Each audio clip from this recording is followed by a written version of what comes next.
औज़ुबिल्लाहिमिनश्शैतानिर्रजीम बिस्मिल्लाहिर्रहमानिर्रहीम। सामीन और नाज़रीन, आज इतवार का दिन है और जनवरी की 2 तारीख है।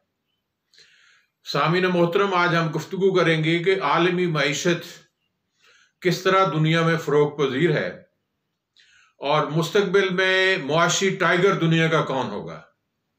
बरतानिया बेस एक अदारा है, यूके बेस, जिसका नाम है CEBR, centre for economics and business research.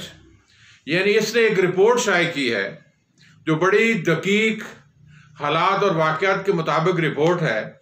उस रिपोर्ट के नतीजे में यह जाहिर हुआ है कि 2021 से लेकर 2028 तक जो दुनिया की मईशत है, चाइना उनमें सबसे बेहतर कारकर्दगी की बुनियाद उभर के आएगा। यानी दुनिया का जो टाइगर है, मुआशी हब का जो टाइगर बनेगा, वो चाइना बनेगा।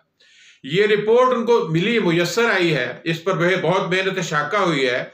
और मुझे और आपको इल्म होना चाहिए कि अब दुनिया का जो GDP, अमेरिका का अकेले का जो GDP है, जिसे हम ग्रांड डोमेस्टिक प्रोडक्ट कहते हैं, और ये प्रोडक्ट $20.8 ट्रिलियन अमरीकी मईशत है। यानी उनका जो ग्रास डोमेस्टिक प्रोडक्ट है, यानी मुल्की पैदावार टोटल जो है वो $20.8 ट्रिलियन है। और इसके मुकाबले में चाइना की जो कौमी पैदावार है वो $14.4 ट्रिलियन है। अगर हम इन ममालिक की आबादी का हिसाब किताब लगाएं तो अमेरिका की आबादी वो 310 मिलियन है, यानी 31 करोड़ है, और चाइना की आबादी 1.3 बिलियन लोगों पर मुश्तमिल है। और इसी के साथ अगर हम भारत का जिक्र करें तो भारत की आबादी भी 1.3 बिलियन है। और दुनिया की मईशत में आज तक जो अमेरिका का हिस्सा है वो 24.08 है, चाइना 15.12% है, जापान 6.02% है, जर्मनी 4.5। यानी अगर हम दुनिया की मईशतों का इस अंदाज से अंदाजा लगाएं आज के दिन, तो अमेरिका नंबर 1, फिर चाइना आता है, फिर जापान आता है, फिर जर्मनी आता है।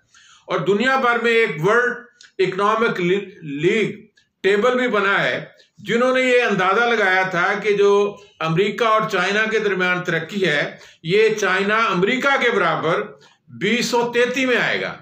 लेकिन अब CEB की रिपोर्ट के मुताबिक, जिसे हम centre for economics and business research कहते हैं, उनके मुताबिक अब ये 2033 की बजाय चाइना बढ़ जाएगा अमेरिका की मईशत से 2028। यानी 5 साल पहले जो पहला अंदाजा था, उससे 5 साल पहले चाइना जो है वो अपनी तरक्की की मेयार तय कर लेगा। और चाइना की तरक्की का राज क्या है? मैं समझता हूं एक तो वो स्पेंड थ्रिफ्ट सोसाइटी नहीं है, कम खर्च, ज्यादा उनकी सेव बचत है, मुस्तकिल बुनियादों पर काम करते हैं। और फिर अगली बात, दुनिया की जरूरियात को मद्देनजर रखते हुए हर मुल्क की बुनियादी जरूरियात के मुताबिक कीमतों का भी तयन करती हैं और म्यार का भी तयन करती हैं। यानी अपनी पॉलिसी को ठोंसते नहीं है, फ्रेंडली बिहेवियर इख्तियार करके वो दुनिया को माल सप्लाई करते हैं। और फिर उन्हें जो दुनिया भर में जो सिल्की रूट जिसे हम कहते हैं, जो CPEC के हवाले से आगे बढ़ा है, ये भी उनकी चाइना की मईशत के लिए प्लस पॉइंट बना है। यानी सेंट्रल एशिया के अंदर और फिर साउथ एशिया के अंदर ये सारे ममालिक तक उनकी रसाई है। यानी चीन जो है वो ईरान जाएगा, ईरान का रास्ता अख्तियार करेगा, ईरान से आगे तुर्की जाएगा और तुर्की से आगे यूरोप जाएगा। यानी ये रूट उनको लिंक करेगा। अगर वो ग्वादर के जरिए जाता है, पहले अगर उसे 45 दिन लगते थे अपना सफर को मुकम्मल करने के लिए, अशिया को भेजने के लिए, अब वो काम 15 दिन के अंदर मुमकिन। यानी चीजों की जो प्रोडक्शन है वो चीपेस्ट होती है, यानी कॉस्ट ऑफ प्रोडक्शन चाइना की कम होती है, बल्क में चाइनी चीजें बनाते हैं। और जो उनका जो रास्ते का अखराजात थे और फासला जो था वो भी कम हुआ है, और साथ उनका वक्त भी कम हुआ है। यानी 45 दिन की बजाय 15 दिन में माल जाएगा और चीपेस्ट रूट भी अख्तियार कर। यह भी चाइना की एक तरक्की का राज है। और दूसरा उन्होंने ये कहा है, जो कोरोना वायरस आया है, चाइना ने उसको बेहतर अंदाज से टैकल किया। यानी चाइना एक मुनज़्ज़म सोसाइटी है, कमांड के अंदर चलते हैं, आज़ादी के नाम पर वो गैर अखलाकी और गैर मुआशरती रवैया नहीं अख्तियार करते। यानी अगर उन्हें मास्क पहनने के लिए बात कही जाती है तो वो मानते हैं, घरों में बंद लॉकडाउन के लिए बात की जाती है तो वो मानते हैं। यहाँ यानी एक मुनज़्ज़म सोसाइटी का फायदा यह है कि वो अपनी क़यादत को मिन्नोवन बात मानकर उस पर पूरी तरह दरामद करती है। और इसके मुकाबले में अगर हम वाशिंगटन की पॉलिसी लें तो उन्होंने कोरोना वायरस को एक मामूली मर्ज समझकर इसको टैकल किया है, और उसके नतीजे में उनके हादसा ये पेश आया उनको कि 1,80,00,000 बंदे उससे मुतासर हुए हैं। 3,30,000 के करीब वहां डेथ्स हुई है। यानी इतने बुरे हालात हुए हैं मुआशी बुनियादों पर और मुआशरती बुनियादों पर और समाजी बुनियादों पर। अमेरिका की मईशत भी हिल गई है, वहां की जो समाज है, कल्चर है, सकाफत है, उसका भी नुकसान पहुंचा है। और वो जो आज़ाद मुआशरा जो दुनिया में अपने आप को फखरिया अंदाज से अपने मुआशरे की सकाफत की तारीफ कर रहा था, वो मुआशरा नीचे गिर कर यानी तबाह हो गया है मुआशरा। ये गैर मुनज़्ज़म मुआशरे का वो सबसे बुरा नतीजा निकला जिसके नतीजे में उनके लिए हालात साजगार नहीं हुए। अब जो मुआशी तरक्की का पहिया आगे बढ़ने वाला है, जरा उस पर आप गौर करें। चाइना का, यानी अगर हम चाइना का अंदाजा लगाएं कि 2000 में चाइना का टोटल दुनिया के अंदर मईशत में कितना हिस्सा था, तो वो हम अंदाजा लगाएंगे वो 3.7 था, और अब 2020 में वो बढ़कर 17% हो गया है। यानी चाइना की तरक्की ये की है कि 2000 अगर उनका पूरी तो आलमी मईशत में 3.7 थे, अब वो बढ़कर 17% हो गया है। यानी मईशत ने इस अंदाज से 20 सालों में तरक्की की। और अगला गुमान ये है कि चाइना की मईशत की जो रफ्तार है, तेज रफ्तारी की है, वो आगे बढ़कर वो करेगा।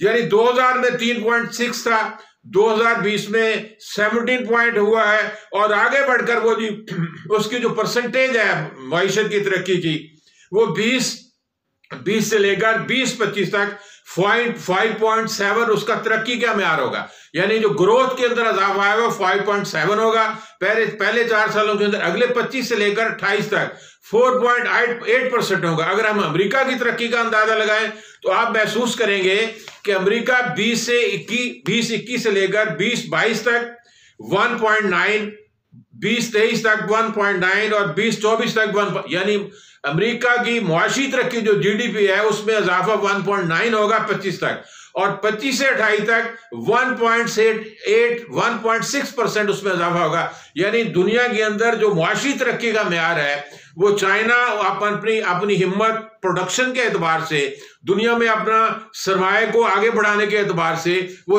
अमेरिका से बहुत बेहतर आगे होगा। अगर हम इसी को देखें, फिर एक मैक्स कैसर 2 साफी हैं जिन्होंने ये बात कही है कि अमेरिकी डॉलर जो है अगले चंद सालों के अंदर उसकी कीमत कम होकर आधे से भी कम हो जाएगी पाकिस्तान के हवाले से। तो हम ये महसूस करते हैं कि दुनिया को डॉलर की मईशत दुनिया के अंदर तबाह हो जाएगी और चाइना की मईशत दुनिया के अंदर आगे बढ़ जाएगी। तो इससे पाकिस्तान को क्या फायदा पहुंचेगा? आपको और मुझे अच्छी तरह याद है कि सी पैक के हवाले से, जिसे हम सिल्क रूट कहते हैं, जहां से जब राहदारी आएगी तो पाकिस्तान की मईशत भी यहाँ बेहतर अंदाज से आगे बढ़ेगी। तो अब दुनिया के अंदर जो चाइना एशियन टाइगर नहीं वर्ल्ड टाइगर बनने वाला है मुआशी एतबार से 20 से लेकर 2028 तक, यानी 2033 की बजाय जो पहले उन्होंने कहा था उसके बजाय 5 साल पहले वो दुनिया की आलमी मईशत में नंबर 1 हो जाएगा। अमेरिका फिर नंबर 2 होगा, उसके बाद जापान आएगा, बाकी मुमालिक आएंगे। ये भी उन्होंने राय दी है कि अगर भारत अपनी आबादी पर कंट्रोल कर लेता है, और मुझे लगता है कि दुनिया के अंदर भारत और पाकिस्तान अपनी आबादी पर कंट्रोल नहीं कर रहा है, चाइना ने कंट्रोल कर लिया, बांग्लादेश ने। अगर पाकिस्तान और बांग्लादेश का मुकाबला किया जाए, जब पाकिस्तान से बांग्लादेश अलग होता है तो बांग्लादेशियों की आबादी ज्यादा थी, अब उनकी आबादी 16 करोड़ के करीब है और हम माशाल्लाह 21-22 करोड़ करीब के पहुंच सकते हैं। और पाकिस्तान की मईशत अगर यूं ही चलती रहे तो 2050 तक पाकिस्तान की आबादी 40 करोड़ हो जाएगी। यानी पाकिस्तान की आबादी बढ़ती हुई 2.4% बढ़ रही है। इसे अगर कम ना किया गया, मनसूबाबंदी ना की गई तो लाजमी बात है कि हमारी मईशत जो है वो पहले से ज्यादा उसका बेड़ा गर्क हो जाएगा। हुकूमत को भी तवज्जो देनी चाहिए, पाकिस्तान के अवाम को भी तवज्जो देनी चाहिए। जो फायद हमें चाइना की तरक्की से रास्ते में मिलने वाले हैं वो शायद आबादी ना हड़प कर ले, तो हमें ये एहसास करना चाहिए जिस तरह हमारे पड़ोसी चाइना एक मुनज़्ज़म कोशिश के तहत कॉस्ट ऑफ प्रोडक्शन में कमी करके, बेहतर सेविंग करके।